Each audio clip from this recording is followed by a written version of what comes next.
Ladies and gentlemen, welcome back to the Savage World Summer Showcase! My name, as always, is Mr. Howard Guthrie, and I am here once again with my lovely wife, Mrs. Joe Guthrie. The audience loves you guys. And we are back once again with the Savage World Summer Showcase. This is the end of the summer as of, I don't know, like an hour ago or something like that. I know. I apologize. Everyone's so upset. It has been an absolute blast getting to host the vast majority of these summer showcases. And if you are new to them and you're for some reason starting at the last one, you have plenty more to go back and check out. But what we've been doing every week this summer is highlighting members from the community that have made some amazing Savage Worlds content, some of them being add-ons, some of them being expansions of the rule sets, and kind of everywhere in between, as well as getting to talk about their own personal projects. And we are so excited and lucky to have with us on this final episode, James Abendroth and Cyril Ronseaux. Thank you so much for joining us.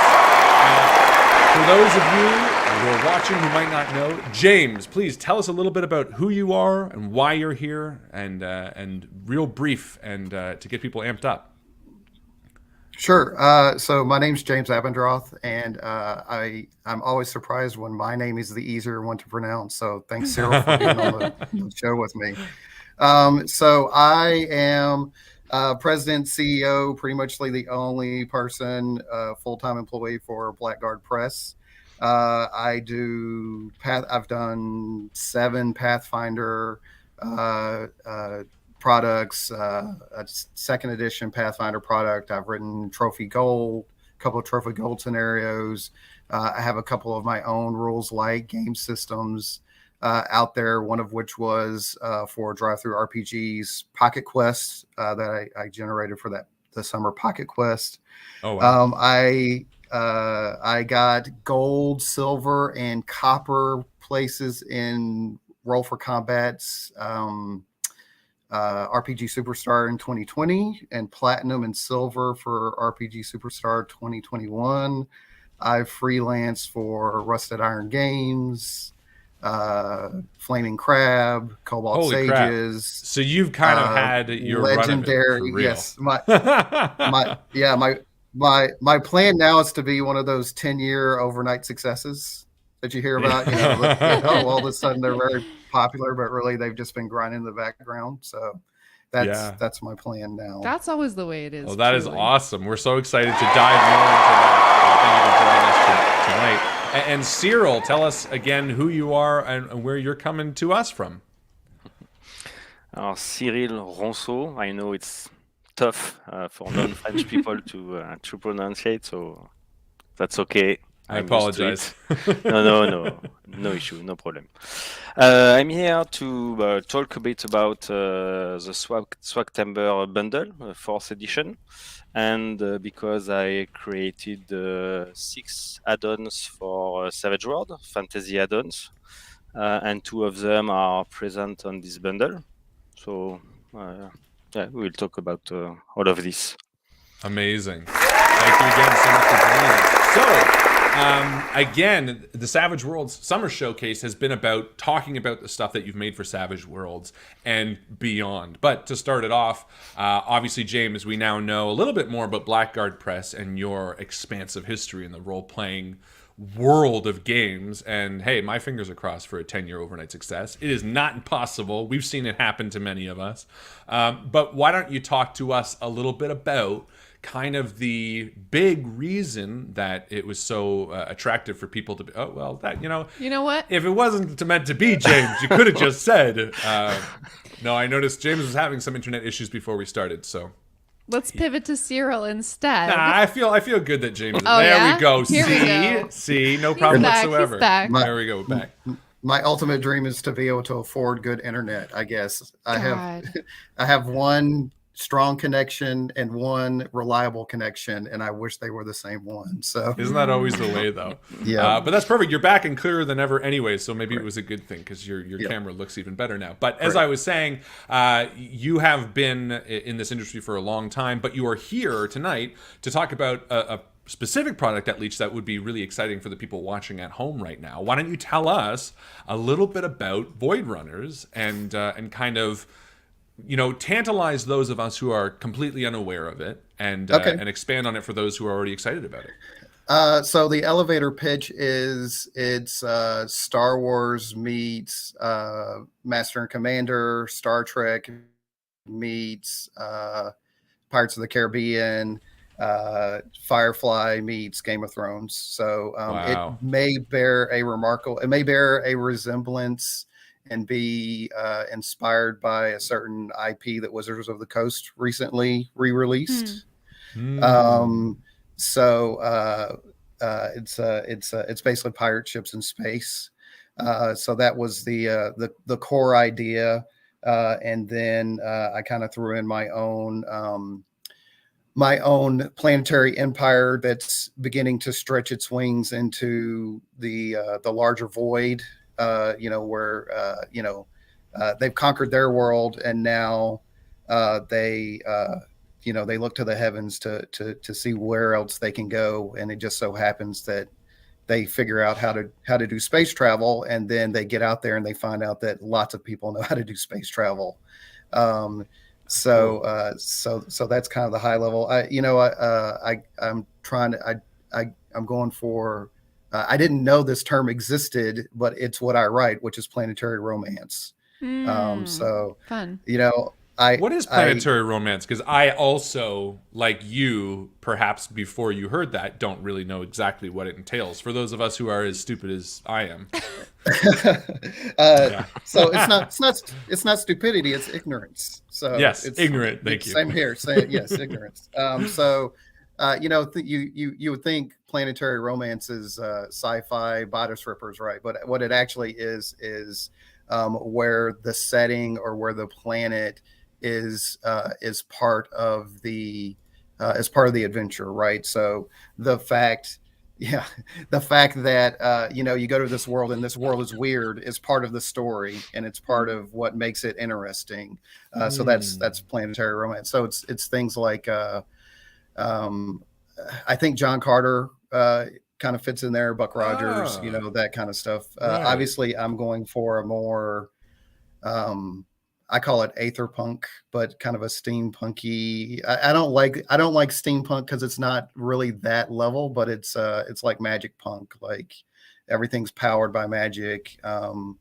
There's black powder weapons, but it's not steam engines in the background. It's magic driving things. I like that. Magic punk. Yeah. I feel like that's got a good spin, because I'm kind of with you. I'm not crazy. Not to say that steampunk is bad, but when I write or when I play in worlds, sure, I'm rarely wanting to play in like a steampunk world because of that exact sort of notion, the gears on things. Mm-hmm. But magic punk, I think that's a great way, especially with this cover art that you have right there, that kind of encapsulates a bit more of that vibe. Than a traditional setting like this would, because most people would associate with something like a steampunk or something like that. Now, talk to us a little bit about the product itself. So if someone was to go out and purchase the Void Runners product, what are they going to come home with? So it's about 200 pages. It's got I think it's 13 races in my system. In that empire, it's got some equipment. It's got new edges, particular to the setting and to the mechanics. It's got a ship section that got rewritten when Suede came out, because I wrote it originally for the older edition, and then Suede fixed a lot of the problems that I kind of tackled with vehicle combat. I mean, one of the great things about Savage Worlds is role-playing games always struggle with vehicle combat. Like invariably, even Star Wars games have a hard time with starship combat. Starfinder, if you play in Starfinder Society, often it always feels a little clunky. It feels a little clunky. So I think Savage Worlds does a spectacular job of integrating that ship, of integrating vehicle combat. It does have rules for creating ships. It's got several ships in there. It's got several characters of the Empire. The cover is a woman named Ionia. She is she's known as the most dangerous woman in the Empire. She is a super markswoman. So she's kind of an assassin with some really amped up firepower. And then there's some enemies included in there, a few creatures, a few encounters. Wow. So it really is kind of Yeah. everything that you need if you wanted Yeah. to tell a story in this vein. And it's interesting because you mentioned, it who shall not be named, another popular, but to kind of, throw shade, there's been a lot of pushback on that latest release from who knows who about things like ship-to-ship combat kind of being underdeveloped and not really Sorcerers fleshed of the out. beach, we'll call them. Exactly. Sorcerers of the Beach is that's Exactly. yes, this publishing company I've heard of once. Yes. And it's interesting. So obviously that's something that this system allows you to do, but also when you were writing this, what kind of things did you really realize the player would want to do? Was there anything that you sort of thought, okay, look, this unknown game maybe didn't do it as well? Obviously, at that point, it wasn't out. But I really want to focus on giving the player this personal experience. Was there something that you found yourself kind of cultivating in that you were really excited to showcase in this system? I wanted to make the ship design and enhancement and customization really flexible and easy, but really diverse, or really plenty of room. And so, again, another thing that Savage Worlds does very well, I was inspired by the sci-fi companion actually when I was designing my ship rules.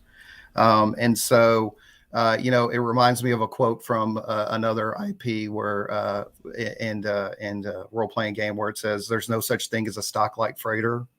So that's kind of what I want this system to be. There are these standard ships, there's these standard hulls that are out there, but usually, they're around for 50 or 100 years. You get a brand new ship and then you pass it down because it's expensive, right? So it's not cheap. And so it gets passed down and it gets enhanced and it gets altered, and you add a cannon and you take out a ballista, and then which is something wonderful about those, and that to me tells a story. You know what I mean? That is an element that is kind of a really fun thing to get into as a character and kind of explain and get away. It's like a century home, you move into a place that's been around for 100 years. For real, and there's though. all of this like really interesting history about someone tried to do a renovation here, and it's not really up Who the hell to code, put a parquet floor in the ship?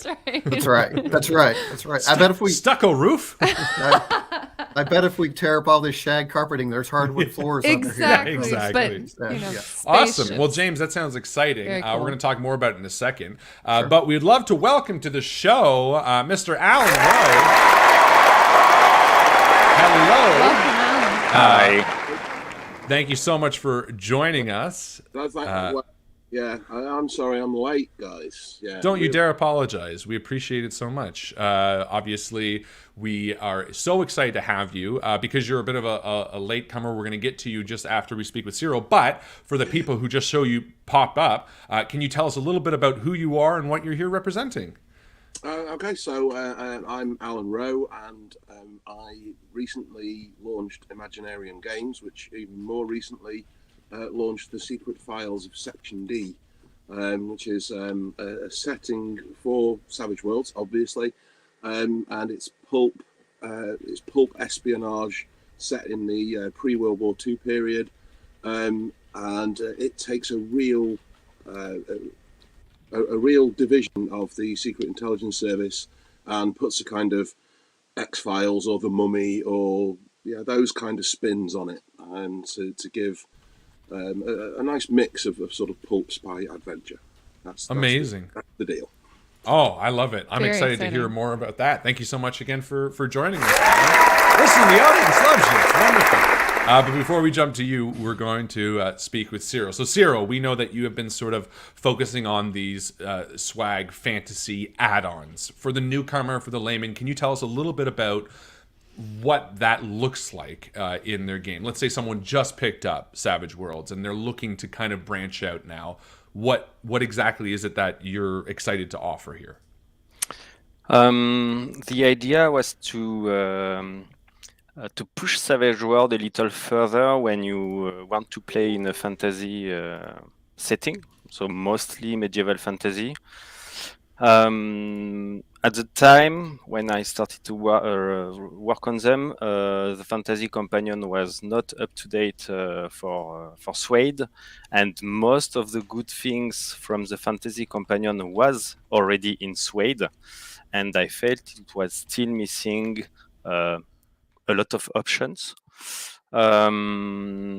I got inspired by Dylan Brooke, the Summoner Cycle, who took the Summon Ally power and said, okay, what if I want to summon an animal, an elemental, undead, or things like this? And he pushed the tropes so that we can cover much more than Suede core can do. And I did the same for companions, familiar, pets. And then I added powers in Tome and Prayers, powers and a way to cast high-level magic, I would say. Magic that can reach far distances, magic that can apply to a lot of people. Then I introduced new arcane backgrounds in Wizard and Mystics, and Fighter and Warlords that we see right now here is dedicated to fighters. I felt that Suede has a lot of things for dual wield, and that's about it. I was missing options to make archers, for example, different kind of archers, mobile, sniper, or stuff like this. And also two-handed weapons or heavy weaponry. So I proposed some options also for smart-oriented characters, fighters, like leaders or warlords, tacticians, a bit more than the leadership edge that we have in core. That's brilliant. What a wonderful way to sort of expand what most people would look at on the surface level, a fighter. We kind of see that, and a lot of people tend to dismiss that, because they're kind of like, oh, I know fighters maybe from other previous, adjacent systems as kind of the most boring class or something like that. And a lot of times people write them off. But the truth is, and I think you've really hit the nail on the head in terms of, how diverse something as straightforward or seemingly straightforward can be when you take the time and dive into it, because there's so many sort of layers to things like, and as you just mentioned, an archer. An archer is not just somebody who fires a longbow one way and that's it. When exploring these things, did you kind of find something that you were surprised at, in doing research and things like this, or finding ways to show that being an archer can be different? Was there something that kind of struck you completely off kilter? Mostly that's guts feeling. I mean, I checked from my own experience, but I got surprised by some feedback from players who came back on the Discord and said, hey, I mixed that, and so I get this kind of character. I said, yeah, okay, this one I didn't have in my list, but that's a good one also. So I was going to say, because this is just kind of staggering breadth of new options, new information. So, I mean, did you come up with the majority of these new options by yourself, or did you mine a community, or where did you find your inspiration for a lot of these new concepts? For powers, I checked what Warhammer, RunQuest, a bit of D&D, what kind of power they cover, what kind of effect you get, and see if it's already covered by Suede or not, because the trappings can do a lot of things. Power modifiers too, and so I decided to add what was necessary to cover the idea I saw there. For fighters, no, mostly myself. I mean, I never played much Pathfinder or D&D, so I don't exactly know what they propose or what they offer. And I think the system needs to be played to understand exactly what you can do, because the sentence, the way they explain the feats sometimes did not speak to me. Yeah, so I try to do it myself Awesome. on my own. Did you have to do much research into, like, you know, glancing Yes. through the document, you have things like flails and Yeah. military flails, and those are two totally different weapons, one that uses a D6 and one that uses a D8. And the justification for both, you know, it's justified there. You know, you talk about how military flails have heavier heads with spikes and stuff like that. But to me, that's a great amount of effort into researching the difference between these flails. So, you know, besides Wikipedia, how did you kind of find out more about these? Did you? I want to know if you go to Ren fairs. Yeah, and did you just go to talk Ren fairs? like... Is what we want to know. No, Wikipedia, yes, a lot. Also, historic European martial arts. There are quite a lot of channels about them in French. Also in English. So I checked a lot of that. I also digged a bit some websites who sells weapons. And I watch a lot of videos about some not fun facts, the opposite. The facts that you believe about some weapons which are wrong. Yeah, the bow is for elves because they have no strength. No, you need strength to wield the bow. All of these kinds, to see what was the purpose of the weapon at the time. I didn't want to have something very realistic or historic accurate, but it still needs to have some roots into reality. So well, that's it, right? You want to walk the line. You don't want to be like, oh, this was a bastard sword of this make and model. We're not going to a museum. Well, that's it. And, you know, Exactly. it's not meant to be historical fiction. Well, that's fascinating. And I'm excited to talk more about that when we come back to it. Can I just interpose here? You mentioned earlier the swag timber bundle. Would you like to talk about that now, or should we circle back around? Circle back around. Yeah, let's, because I know I'm excited to hear more about Allan and Imaginarium Games, and specifically the secret files of Section D. So again, you gave us the elevator pitch, but maybe what does it feel like to be sitting down as a player at this table? How do you introduce a player to this game when they sit down? Do you start right in that ready room? You know, are you out in the action? How do you do that? I've done it a number of ways when I've sort of run convention games with it and things like that. But the way that I sort of introduce a player is usually with a briefing room kind of scene, you know, I have a character in the game who is one of these guys who wears a naval uniform, but it has no rank insignia, but it does have a row of medals on ribbons, and so it's that kind of an idea, and then. I try and evoke that kind of ethos of the sort of 1940s and 50s kind of war movies with the righto chaps, got a jolly old buff for you today. Here's the pointer and the map, and like how Mike Myers did it in the Quentin Tarantino film, where he like kind of shows up and he's like, no. yeah, that's it. Yeah, we're going to do an extraction here. And we're going to look for the target here, and this is where we're going to be dropping, etc. So I kind of try and sort of ham it up a little bit that way when I'm running the game. But then I did a Halloween one, and that started a little bit kind of in media res with a train scene where the train runs over an animated scarecrow with a pumpkin for a head. But that was a Halloween specific scenario. So yeah, we do a little bit of both, but I try to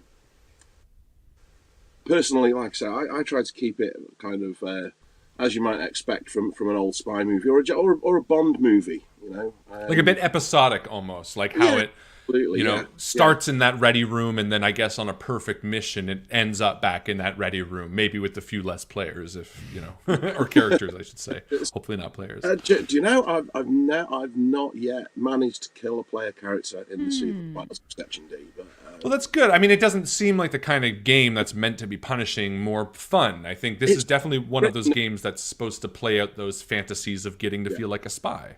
Yeah, it's written that the players are supposed to win, you know. Yeah. But I did write a setting rule for it called Blaze of Glory.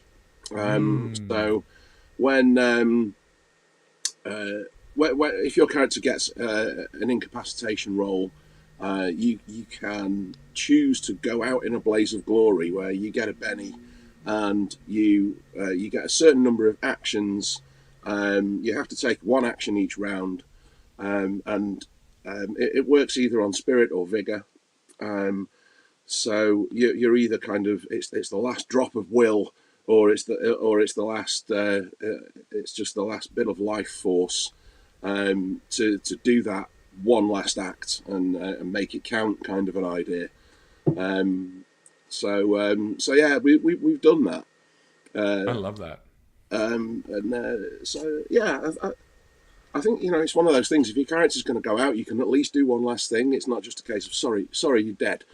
Well, and I think it's important because you know, prescribing to this kind of game, you know, sitting down at this table, we are living out that episodic fantasy where we've seen, you know, it wouldn't be a very good Bond movie if Bond dies at the end, you know what I mean? And that's not to say, mind you, I haven't seen the newest one, so no spoilers if yes. Well, what I mean to say is that when you're sitting down, the idea of kind of succeeding is the pull of it. You know, by the same notion, when you sit down to a slasher horror RPG, you're kind of hoping you don't make it out. And these are what we sit down to play with. And I love that feeling, you know, the Hogan's Heroes kind of pull over the wool of the Germans type feel at times, you know. Yeah. You don't want to watch Hogan's Heroes get gunned down at the end of an episode. It would kind of kill the whole vibe and the whole moral. The Nazis won. I'm sorry, everybody. Guys. Don't get me wrong. If you decide to sit down at a table and the game is called The Nazis Won, sure, you play what you want to play, you know, whatever floats your boat. Mm-hmm. But when you sit down to Secret Files of Section D, I totally get, at least as a player from my perspective, the idea of wanting to feel that success. But I love that you have that kind of option in the game to still give that moment. The other thing that I did with Section D was there's another setting rule called cliffhangers, and it's kind of organised railroading, if you like, for want of a better way to put it. Hey. But you know, even in the example that I give in the book, the Nazis win. It's one of those. The idea is that the GM puts the players into an unwinnable situation. You know, the example that I give is that, you know, they've turned up at a farmhouse to meet a French resistance agent. All of a sudden, the farmyard is alive with the sound of diesel engines, and there's half a company of Panzerjäger outside. And you know, you're not going to fight your way out of this. It's the Butch Cassidy ending. So yeah, so the GM kind of narrates what happens. You know, right? You're in this example. You're in the bar. You're all tied to a support post in the barn. But the way that the cliffhanger works is that the players always gain something from it. So it could be that the bad guy gives a monologue, and you know how the bad guy always explains his plan to the good guys before exiting the room. They don't watch the agents die; they just assume that it's going to happen. So you know, it's so we have a hindrance called "Before You Die," which compels the bad guy to tell the story and the plot and what have you. So once that happens, then the players narrate how they get out of that situation, and they can, depending on how far they take it, they can earn bennies or adventure cards or they learn a bit of information. So they always get something out of it. But there are occasions when the bad guys win.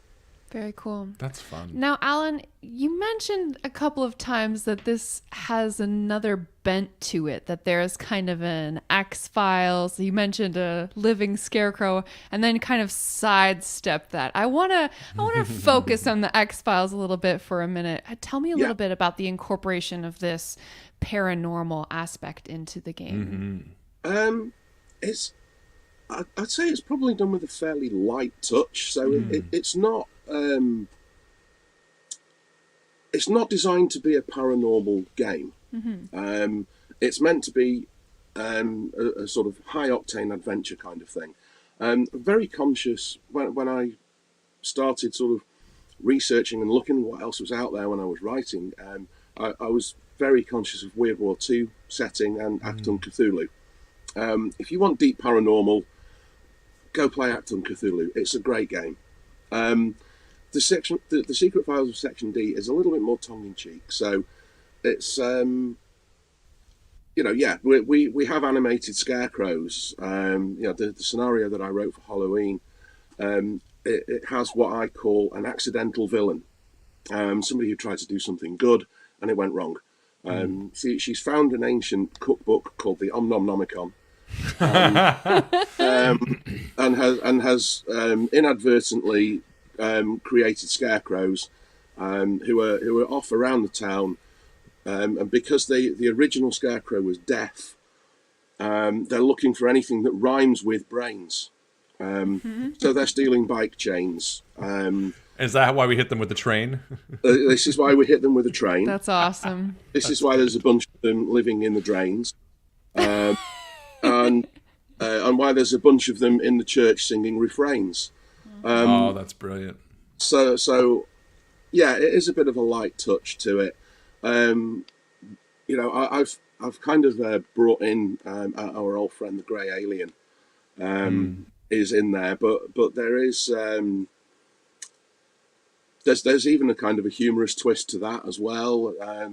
There's a serious side and a humorous side to how a GM can work with those guys, and then it's not meant to be a deeply supernatural game, but the agents can run into supernatural elements. I love it. that. Yeah, it's a little great way sprinkle to on top. Yeah, but that's all you need sometimes. I kind of waffled on for a good while there to give a simple answer to a question. No, it's wonderful. It's not a simple answer because a lot of people will, frankly, and I think wrongfully, a lot of people get turned off by having supernatural elements in a game. So I think it's important to not only say how you introduce it, but also kind of highlight that it's, can be kind of an optional thing. And, I think that's an important justification for certain people because, some people don't like fun for whatever reason. I think it's one of those that if you want to throw a supernatural thing in, well, who else is going to investigate it but the most secretive Absolutely. Of course. of the Secret Intelligence Service? And speaking personally, I love that kind of setup in anything. Like I'm a big X-Files fan. There's a show called Evil on Paramount Plus, which if you haven't seen it and you like that vibe, I highly recommend it. It's the same type of thing. It's like people who are part of a secret something or other have to investigate this sort of episodic something or other. And I love that vibe personally. I think it's so cool. So, I think it really lends itself well to the idea of like a episodic campaign, right? It's not quite a Monster of the Week vibe, especially with like the underlying World War II. Well, that's theme, it. You're allowed to sort of fold in. You could have a Right. mission that's purely espionage. That could be a high-ranking party of the German officials, and you need to steal some diamonds versus an outbreak of some virus that seems to be turning people into swamps, and they can feel good back to back. I don't know, swamps. Turning people into A swamps. swamp. Whoomp. I Swamp hate thing. that You virus. know what I meant. I'm going to make a note of that. I'm gonna People turning into swamps. This town is entirely swamps. That's exciting. Allan, I'm excited to talk more about that. But heading back to James. So James, we talked a little bit about Blackguard Press. This is sort of your baby. It's not part of Savage Worlds, obviously. We are excited to hear about Void Runners. We know a little bit about it. We continue to touch on that in a second. But talking a little bit about other things that you've made, what is sort of your flagship, I guess, product through Blackguard that you're really proud of? Well, before I get into that, let me just say how much this is demonstrating what I love about Savage Worlds, because Allan's game is easily be a dirty dozen game. With the, hey, some of you are going to die. There's 12 characters and some of them are not going to make it. Oh yeah. And it can be a little bit silly with hunting down a jack-o'-lantern headed scarecrow, and that's both legitimate. And then Cyril's supplements sound great because it's got complexity without being too complex. It's got depth without being too complex, right? So, hey, here's 2 different types of flails that are actually different, but you don't need 3 charts to figure out what's good and bad about them. They have their own thing. So that's what I love about Savage Worlds, is it can be the fast, furious fun is the core, right? It can be at any part. It can be gritty. It can be kind of silly. It can be both sometimes at the same time. As far as a flagship product, I don't know that I have one. I'm proud of my Rules Light game. Is called Non-Essential Personnel. It's the first thing that I ever published. I call it kind of paranoia meets My Life with Master. So not everybody gets to be the hero of a story, and not even everybody gets to be the villain of the story. Somebody's got to play all those henchmen, or somebody's got to be all those henchmen, and that's what you play. So it was actually inspired. There was a show on Cartoon Network called Metalocalypse. Yeah, and so I went to 2 Death Clock concerts, which is the band from Metalocalypse, and they had videos about what they call their clocketeers, which are just the minions who just die pointless deaths all the time. And I was going to a convention, and I decided, you know what, I'm gonna run that as a game, and if anything, Savage Worlds was too rules heavy to really make that game. And so I wrote my own game where, you're expected to die. Like the best, your best chance of living is, you have like a 5 in 6 chance, and really regularly you have a 1 in 6 chance of dying. And so, I've done a lot of adventures with that. Like I said, I participated in the Drive-Through RPG Pocket Quest, and so one of my Pocket Quest games, I actually did 2. One of them was my Non-Essential Personnel engine at a terrible summer camp, and so I have a 7-year-old who is obsessed with YouTube and things like Five Nights at Freddy's and Poppy's Playtime. And so that's kind of where you end up. You're at this terrible summer camp, and you just keep being in these situations where these corporate people are using you basically as unpaid interns in the worst possible situations, the most dangerous. But it's fun because it's summer camp. So like I said, I have 7 Pathfinder first edition products. I have a Starfinder product. It seems I will like you have, write anything. Yeah. You have a lot under your belt in terms of writing credits, it looks like. And yet you said that you are the president / CEO / only staff person in Blackguard Press. Is that correct? So you're doing most of this, if not all of this work, essentially by yourself. Oh no, I've frightened him away. Oh no. James, come back. James, I didn't mean to put you on the spot. I will say, though, while James is frozen thinking about your question, I do love the idea of non-essential personnel. Oh, God, that's so fun. I'm not a big fan of it. I know there's a good reason to be a big fan of it, but The Witcher has always, it's very interesting because it's a series that just... Oh, there you are. Okay. I was just saying that I like the idea of the non-essential personnel because, The Witcher is, I think, by kind of inception, meant to be not a main character. He's not a king. He's not like the best. He's kind of meant to also be a nobody. He is a way more important somebody than what you're sort of pitching as the non-essential, which basically comes out to like the Dungeon mooks fodder. that are just meant to kind of die. But I think that's an exciting concept, and I love the idea of getting to play a nobody for a little bit. James is still frozen. Yep. That's okay. We'll move on. That's all right. All right. I just James. wanted to laud him for all of his exceptional work. Oh, there he is. We're just saying, good job Yes. writing lots, James. Thank you. So I think I got the gist of your question. So I have written a lot. I'm proud of what I've written. I am terrible at marketing. I am terrible at social presence. That's why we're here. Or Yes. and so I do pretty okay freelancing, but if you ever listen to freelancers, Owen Casey Stevens to me is kind of the greatest freelancer of all times, probably the most successful freelancer. He has a word count that makes the 80s coked up Stephen King go, whoa, slow down, Turbo. So he just writes so much. But anytime you hear an interview with him, he talks about how he had to live in Tulsa to be able to pay rent, and his wife, he wouldn't have been able to do it all if his wife didn't have a job that had health insurance. And so, the life of it's that old saying, how do you make a small fortune publishing tabletop role-playing games? You start with a large fortune.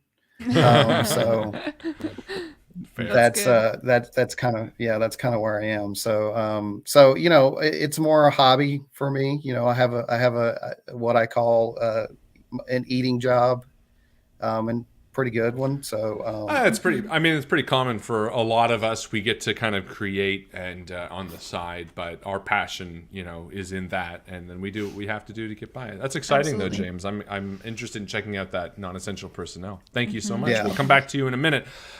Cyril, okay, so we've talked a little bit about this add-on and talked about kind of all the interesting details you've had to learn about the flails and the military flails. Did you find yourself having to pull back when thinking about, because to me this is a deep well, do you go into the types of metals making a weapon? Do you go into the hilt differences, like the hilt guard versus, but when you think about it, a military flail versus a regular flail, was it kind of, did you find yourself having a sort of a spreadsheet or an idea of what was too far? Silvered weapons is another thing that comes to mind, And not just that, like this, we're talking about this level of granularity, but exponentially, because we're talking about bards and minstrels. We're talking about magic systems, right? I'm just looking at your drive-through RPG page. And you're talking about blood mages and alchemy and familiars, and like it's very expansive. So where did you find yourself drawing the line? Were you kind of like, look, when it comes to doing this, I don't want to go further than where, I try to stick with the spirit of Savage World, so it should be fast. So I work in computers and computer industry, and we have we say KISS. Keep it simply simple, or keep it simple and stupid.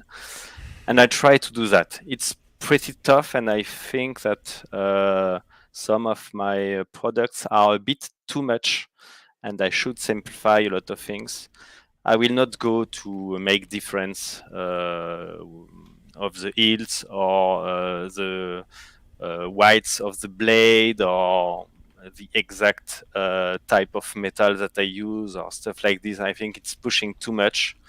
For fighters and warlords, for example, I gathered a lot of weapon names, and I checked which ones are close enough that they are the same weapon. So that a longsword, okay, does not really exist or it's not what we think a longsword is, but the line in suede gear that is a longsword can apply to a lot of weapons. And I didn't want to have tons of weapons. I wanted to keep it simple.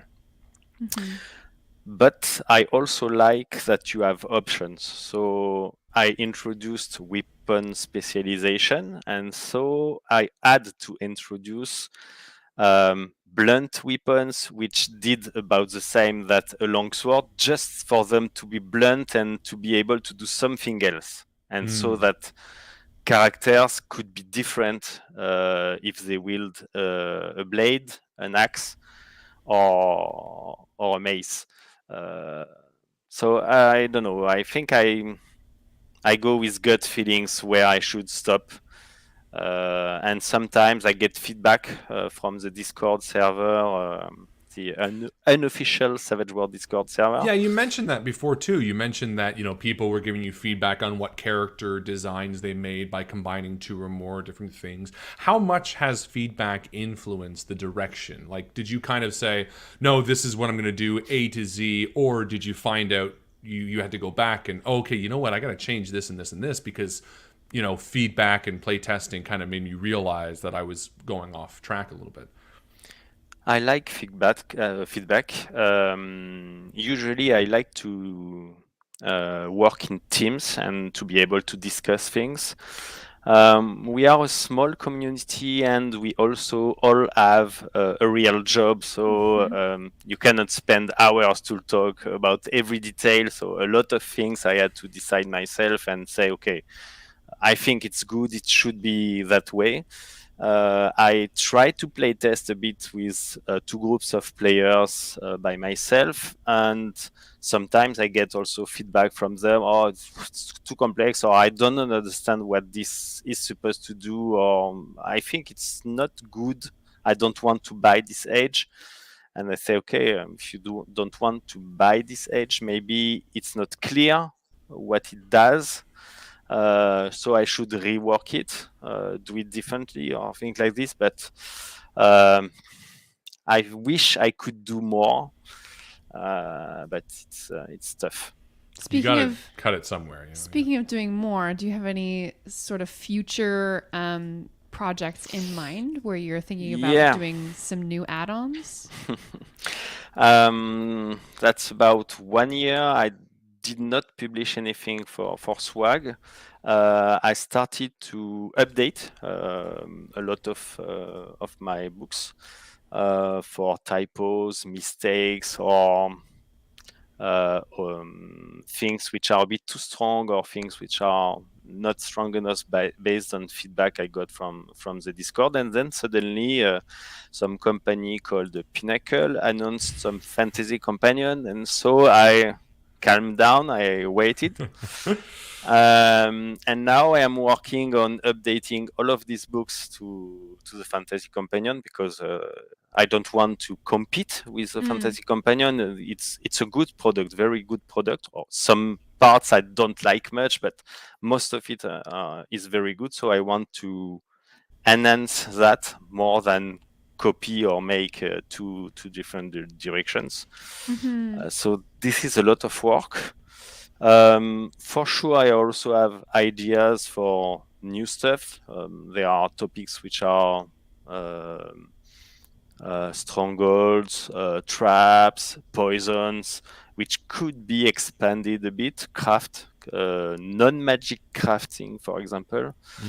But nothing is really ready to be published yet. So they are on the side. I go back to them from time to time. Now, can you tell us a little bit about this Swag Timber bundle we've heard a little bit about? Yeah. In 2018, Pinnacle announced Suede and also announced a new kind of license, the Swag license, who could allow a bit anyone to sell products for Savage World. And so when Suede came out, a few authors started to create products for Savage Worlds. And 1 year later, Richard Woolcock, Zadmar, proposed to the community, let's do a bundle to showcase what we can do. and to celebrate the anniversary of the announcement of the swag license. It went very well. It was very good received, and so we decided to do it every year. So the first one, I wasn't in the bundle. I was just starting to write my first product. It was not ready, but we had already 13 different authors who published products for the bundle. Was something like 16 products, I think. And now we're in the 4th year, correct? The 4th year. 4th edition? Yeah, we are at the 4th edition, and this year we have, let me check, 22 authors and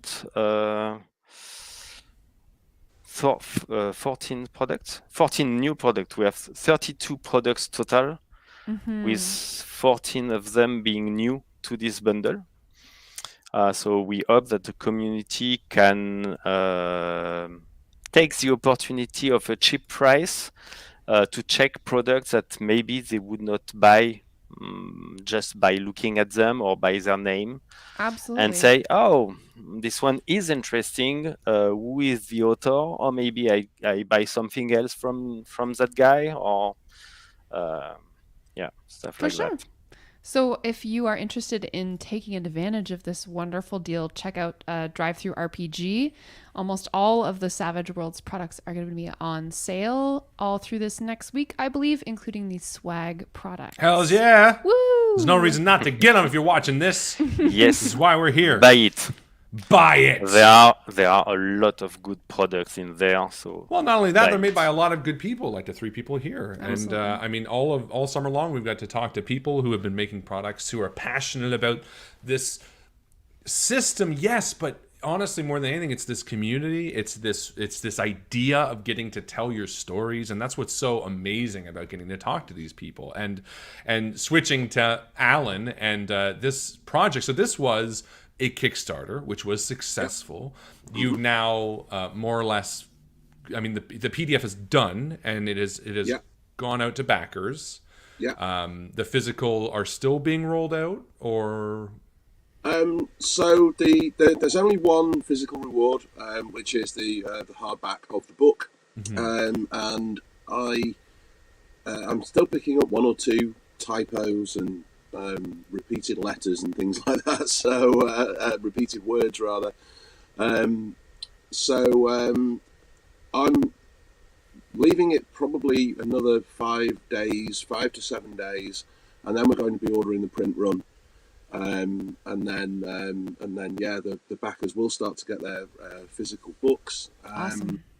In the meantime, I'm doing layout. I'm finalising layout work now on the adventures that were part of the Kickstarter as well. So there's a trilogy of adventures on the way, all very much with lots of puns and I'm not going to say bad taste, but questionable, shall we say, jokes. Well, and you mentioned that, you know, like there's sort of like a mummy vibe, Indiana Jones a little bit, with this sort of like, as we talked about, a bit of tongue-in-cheek, you know, that pulp type stuff. What kind of influences, besides the obvious ones, you know, the ones I just mentioned, but what kind of resources did you find yourself diving into? Did you go as far back as like the dime novel stories, or did you just watch a lot of movies, or what kind of sources did you pull from?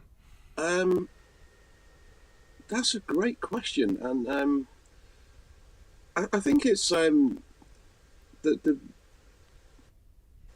where did I put? Yeah, I don't know. Where did I get all of that? The cultural osmosis, just ideas rubbed up against your brain. Yeah, I'm a huge fan of anything that's got kind of a dual purpose, if you like. So you know, you might see a military movie that's got some comedy, or you know, so there's all kinds of things like that. Yeah, you know, The Mummy, Indiana Jones, Alan Quatermain, all of these, but you know, lots of sort of pulpy things like that. But then there's a comic book called The Lost Squad. Now that's a little bit more Weird Wars, but that's got the right kind of vibe to it as well.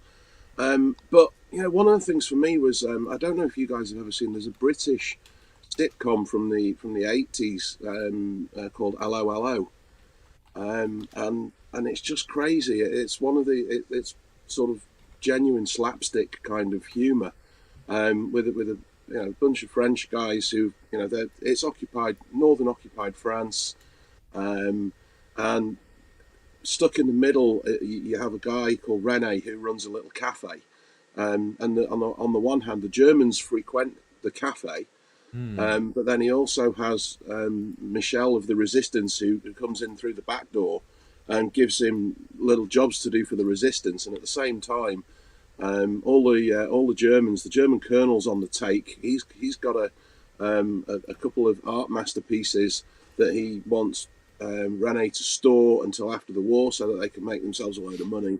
And then you've got a British special operations executive agent who gets parachuted into the whole thing and acts as the gendarme for the little village, but he can't speak French properly. And it's kind of it's the same jokes got regurgitated for something like 8 seasons, but you watched it and it was funny. And sounds great. So it kind of took that whole thing of being a member of the Resistance or being a spy and just put a funny twist on it as to some of the crazy situations that people could get into. And it's not uncommon at all to sort of juxtapose that humor against something so horrific. I think it was very common, especially with British programs, to do that. So I totally get where you're coming from and how that would be culturally sort of seep into your subconscious, where you're sort of accidentally creating these scenarios. You're not sure where you pulled them from, but you're realizing that it becomes easy for you to combine those two distinct feels when you're writing something like an adventure. And do you write all the adventures yourself as well, or have you hired others to work on them? It's funny, just going back to the kind of the inspiration thing. How Section D actually started was I wanted to do something for a convention that I attend regularly. And I'd started to run a game on a Friday night, and a bunch of guys came along, and we kind of formed a little group. So we now meet twice a year at this convention, and Section D started because I was just playing with some word puns in my head, and the Better Latte Than Never adventure, which is the first one in the trilogy that's going to be coming out with the Kickstarter. And this thing came into my head, and it was just this word, want a cup of tea. My wife came out and just said, I want a cup of tea. And what clicked into my head was that I wonder if there's an Aztec god called want a cup of tea. Because it just sounds like it should be an Aztec god. and then, well, if you've got an Aztec god called want a cup of tea, where's his temple? Well, that's in Putakatlan. and the whole thing just kind of spawned from there as to right, okay, so who's going to go chasing that? Well, it's pulpy, and that's kind of how that came about. That's awesome. And now I've forgotten the question that I was asked. Did you write the adventures yourself? This trio, or okay? Sounds like your wife helped. Yeah, it sounds like she helped. Yeah, little inspiration. So yeah, so the Better Latte Than Never, that's all mine. There is a very, very good friend of mine. He's my rules guru. So when I'm writing, anything that I write that's got anything to do with the rules, I always fire it over to him. His name's Tavis, bless him. He's a lovely guy. He's our regular game GM, and he's an absolute savant with the rules. Now he's also writing, or has written, an adventure. And it's actually a little series of adventures that spreads out over a bit of time, and it's a little bit based on the Dr. Moreau kind of theory. Oh yeah. So we put a Section D spin on that, and spread that out over a little bit of time. So as it stands, Tavis is the only guy who's written anything else for Section D, but at some point, who knows? You know, if somebody comes. Well, up I would with, imagine it obviously has a very distinct voice, and I feel like being able to walk that line between sort of being able to have a laugh and also realize that maybe this adventure can, is all, everything rides on it coming back a success. That must be a fine balance. So it makes sense that you kind of would only trust the people who really know it well and kind of get the material and maybe even get your sense of humor to sort of. Another guy who's been a fan and has collaborated with me on play testing and things like that is Peter Hildreth, who I think you guys have had on your shows once or twice. And Peter has been a champion for Section D. When it was in the development phase, and he's run Section D at Gen Con on a little adventure that he wrote himself, set on D-Day. I know he's got a convention coming up soon where he's put a Section D spin on the Casablanca story. I'm really looking forward to seeing how that turns out. That's awesome. It's nice to see people taking what you've written and doing something with it. And, it's really nice to see what other people do with the tools that you gave them. Absolutely. If that makes sense. So I'm sure James and Cyril can back that up as well.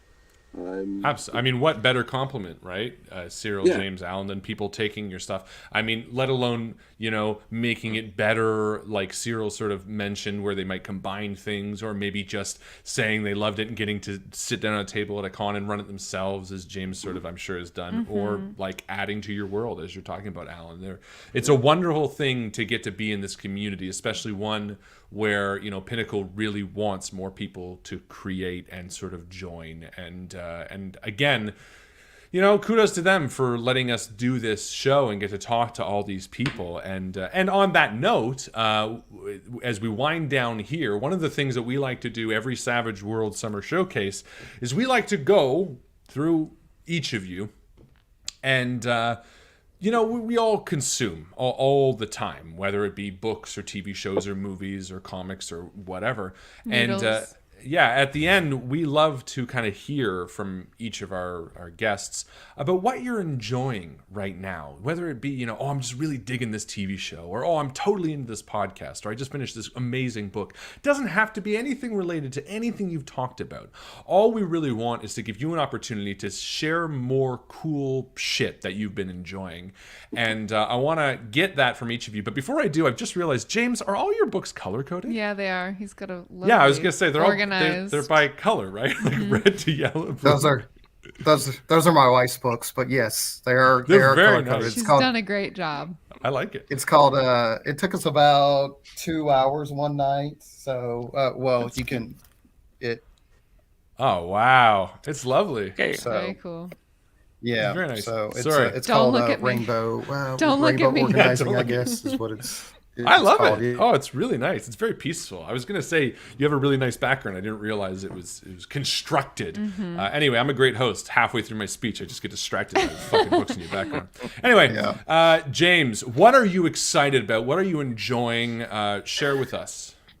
I just finished the Harley Quinn cartoon, the latest season. I started watching the new season of Defense of the Ancients, Dota, on Netflix.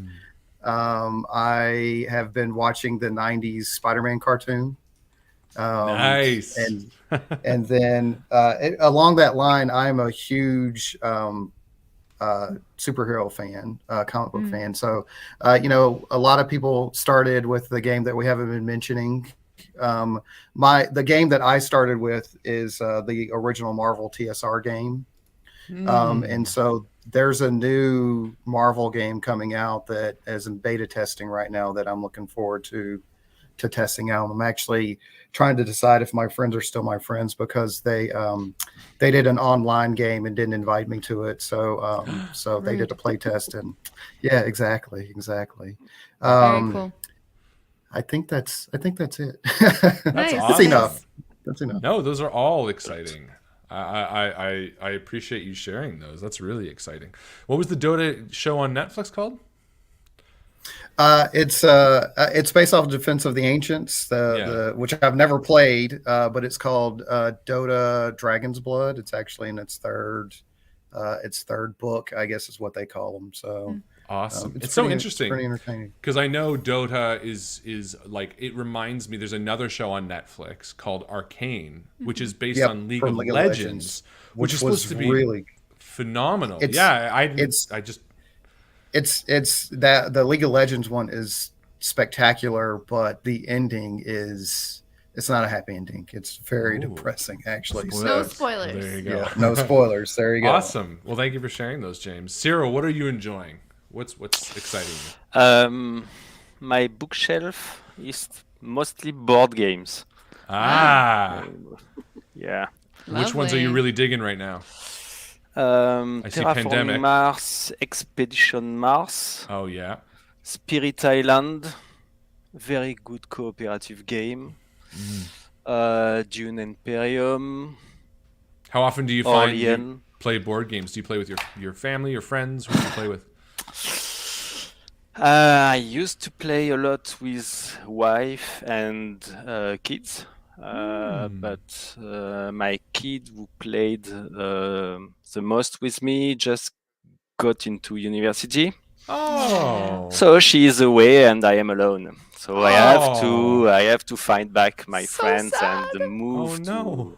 to their house or invite them to my house to be able to play. So I mean, less of hey, fun than I used to play. Yeah. Isn't the answer to how much do you get to play board games for a board games fan always not enough? Yeah. Yeah. But hey, you know what? The fact that your number one game buddy was your kid has to be the awesome. best feeling in the world. So congrats on even doing that, because that's a win in my eyes. So board games, if you had to recommend one awesome board game for anyone out there to try, what would you throw at us? My favorite is Spirit Island, but it's not the one you should start with because it's quite complex and takes maybe 2 to 4 hours to play. So I wouldn't say that you cannot introduce guys. happens. Too or late. people, Spirit. yeah. There you go. We Spirit. got really into Gloomhaven a couple of years yeah. ago, Yeah, and it Gloomhaven just is took over nice too. our Yeah. whole. Oh yeah, we're Yeah. big board gamers too. Awesome, great recommendations, Cyril. And Allan, throw it out there. What are you enjoying? What do you want to share with the world? I'm going to echo Cyril a little bit, and it only popped into my head because he mentioned it. But my little girl, she's 10, and she's getting into to games as well. So she's been playing Boss Monster with me lately. I don't know if you have seen that. I have, yeah. That's the little It's game. only a Isn't small it? game, card driven, and it's very much based on those kind of early 80s side scrolling monster games, hack and slash kind of things. But it's a cool little game, and she loves it. Awesome. And Ticket to Ride as well, which is great. At the moment, I'm working my way through a really cool book series by a guy, an author called Charles Stross, and his book series is The Laundry Files, and it was recommended to me by a guy at a convention a few months ago, and I think partly because he knew what I was doing with Section D, and it's kind of what Section D might be now, but a lot more supernatural. So, but to the point where the Laundry, as they call it, is actually an offshoot of the Special Operations Executive, which formed in the Second World War, and is kind of consequently a forerunner, followed on from what Section D was doing. So there's a bit of a link there. But yeah, The Laundry Files by Charles Stross. Cool. Excellent books, really well written. Very British, I would say, but very, very good. And if I may, I'm going to quote one of the reference sources that I used when I was writing Section D. Is a historian called Malcolm Atkin. To my knowledge, he's the only historian that's actually written a book about Section D. So I've been in touch with him, and I offered him a copy of the PDF, and he downloaded it today, and he come back to me, and I'm going to read this now. It says, "This is a historian, by the way, not a gamer." It says, "Hi, Alan. It's downloaded okay. Looks a lot of fun. I haven't read it properly yet, as I'm going back through the National Archives to see how I missed that Section D had employed a werecat." Like I said, this is from a historian, not a gamer. So that's fun. That really soon to be gamer. Yeah, soon to be future gamer. Possibly, yeah. Hey, it's not a far leap from being just nerdy and into history and lore to wanting to learn about the history and lore of a fictional world. Absolutely. Alan, thank you so much for sharing that. One last time for everybody watching, James, tell us where people can follow you, if there's any socials they can do, and again, the name of your company. So I'm at Blackguard Press on Instagram and Twitter, and Drive Through RPG, and my company is Blackguard Press. Amazing. Cyril, again, where can people find you? What name might you be associated with? Nowhere. I don't have Facebook. I don't have Twitter. I don't hang out on social media very much. Yeah, I hide. No, you can find me on Discord, mostly on the unofficial Savage World Discord, and that's about it. And Drive-Through, Drive-Through RPG also. Amazing. And Alan? So we have the publisher page on Drive-Through. I have a Facebook page for Section D. We also have a Discord server as well, Section D headquarters, and obviously the website imaginariumgames.com. Amazing. If I'm honest, the website is not where I spend most of my time because Facebook and Discord gives me a lot more engagement with the people who are. It's true. Who are interested. Websites are more just like billboards now, to be honest. Yeah. They're just there so that people can, type it in and then they find you somewhere else and talk. Well, thank you so much for joining. This is Savage World Summer Showcase. This is our 13th. This is the end of the run for Savage World Summer Showcase. But there's plenty more to come. We should be back next week with some more fun stuff, so stick around and listen up.